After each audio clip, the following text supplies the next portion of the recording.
రాజధాని అమరావతిని రాష్ట్రంలోని ఇతర ప్రాంతాలతో అనుసంధానం చేయాలని భావిస్తోంది ఏపీ సర్కార్.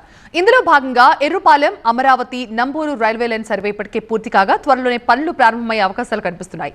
మరోవైపు రాష్ట్రంలోని పెండింగ్ ప్రాజెక్టులపై కూడా సానుకూలంగా స్పందించారు రైల్వే జీఎం. ఆంధ్రప్రదేశ్లో మరో కొత్త రైల్వే లైన్ ఏర్పాటు కానుంది. ఈ దిశగా వడివడిగా అడుగులు పడుతున్నాయి. ఎర్రుపాలెం, అమరావతి, నంబూరు లైన్ సర్వే ఇప్పటికే పూర్తి కాగా రైల్వే బోర్డు ఆమోదం, నిధులు రాగానే పనులు ప్రారంభిస్తామని ప్రకటించారు దక్షిణ మధ్య రైల్వే జీఎం అరుణ్ కుమార్ జైన్. ఏపీలో రైల్వే పెండింగ్ ప్రాజెక్టులపై జీఎంతో జరిగిన ప్రత్యేక సమావేశంలో పాల్గొన్న కేంద్ర మంత్రులు, వివిధ పార్టీల ఎంపీలు రాష్ట్ర అవసరాలను జీఎం దృష్టికి తీసుకెళ్లారు. సమావేశంలో పాల్గొన్న కేంద్ర మంత్రి శ్రీనివాస వర్మ త్వరలోనే విశాఖ రైల్వే జోన్ పనులు ప్రారంభమవుతాయని చెప్పారు. వచ్చినటువంటి ప్రభుత్వం ఏదైతే కూటమి ప్రభుత్వం రాష్ట్రంలో వారు అనువైనటువంటి స్థలాన్ని కేటాయించడానికి ముందుకు వచ్చారు కాబట్టి రైల్వే జోన్కి సంబంధించి పని అతి త్వరలోనే ప్రారంభమవుతుంది.